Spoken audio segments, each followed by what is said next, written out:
सरपंच संतोष देशमुख हत्या प्रकरणामध्ये मोठी माहिती समोर येते। पुरावे आढळलेल्या गुन्ह्यातील स्कॉर्पिओच्या फॉरेन्सिक तपासणीचा अहवाल हा पुढारी न्यूजच्या हाती लागला। स्कॉर्पिओच्या डाव्या बाजूच्या दरवाजावरील काचेवर 2 ठसे मिळालेत, तर काचेवर मिळालेले ठसे आरोपी सुधीर सांगळेचे असल्याचं आता समोर आलंय। आरोपींना कठोर शिक्षा होण्यासाठी गाडीतील पुरावे महत्त्वाचे ठरणार आहेत। देशमुख हत्या प्रकरणातील सर्वाधिक 19 पुरावे यात स्कॉर्पिओमध्ये सापडले। अवादा एनर्जी कंपनीतील ऑफिस बॉयचा जबाब सुद्धा पुढारी न्यूजच्या हाती लागलाय। 6 डिसेंबर 2024 रोजी घुलेसह त्याच्या साथीदारांनी कंपनीत गोंधळ घातला होता। भांडण सोडवण्यासाठी गेलेल्या वॉचमनलाही मारहाण करण्यात आली। कंपनी सुरू ठेवण्यासाठी घुलेनं 2 कोटी रुपयांची खंडणी मागितल्याचा या जबाबामध्ये म्हटलेलं आहे। तर सरपंच देशमुखांना घुलेनं जीवे मारण्याची धमकी दिल्याची ही माहिती या जबाबामध्ये आहे।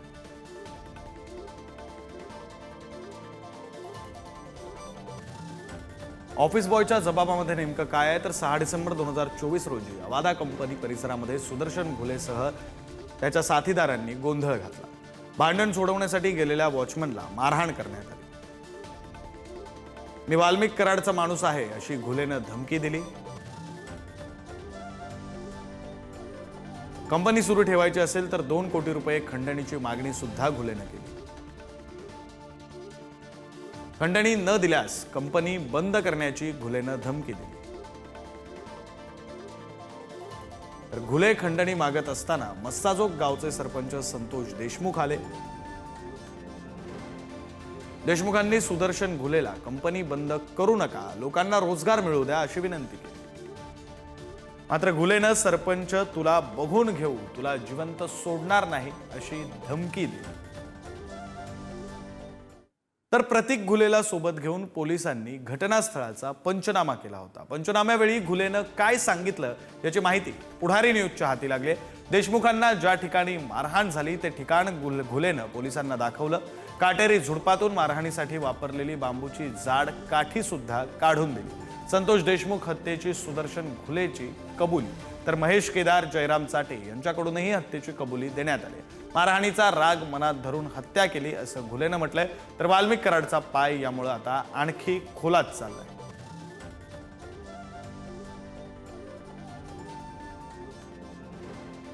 प्रतीक घुलेनं पोलिसांना काय सांगितलंय ते आपण पाहूया। तर देशमुखांना ज्या ठिकाणी मारहाण केली ती जागा प्रतीक घुलेनं पोलिसांना दाखवली। मारहाण केलेली बांबूची जाड काठी सुद्धा त्यानं काढून दिली। माऊली कारखाना ते टाकळी रोडवर देशमुखांना मारहाण करण्यात आली। विविध हत्यारांनी मारून देशमुखांचा खून केला। हत्यारं लपवून ठेवलेली जागाही घुलेनं दाखवली। या संदर्भात बोलूया, आपले प्रतिनिधी उदय नागरगोजे आपल्यासोबत फोन लाईनवरून जोडले गेलेले आहेत। अधिकचा तपशील त्यांच्याकडून घेऊया। उदय, हे सगळे अपडेट आता देशमुख हत्या प्रकरणातले समोर येत आहेत, बरेच अपडेट्स आहेत, थोडं सविस्तर।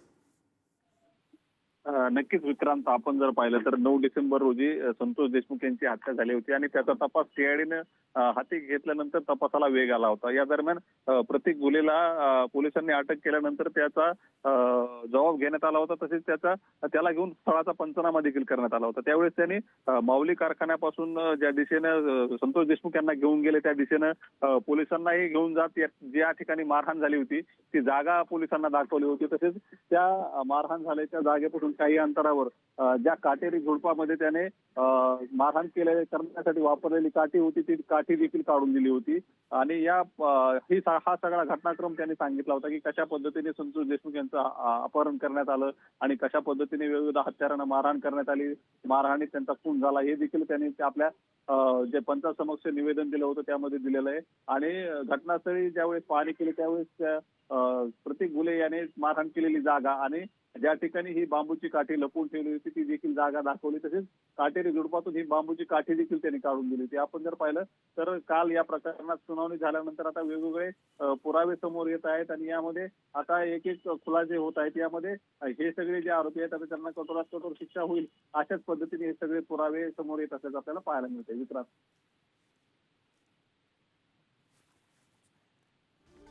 धन्यवाद उदय, तुम्ही दिलेल्या या सगळ्या तपशिलांसाठी।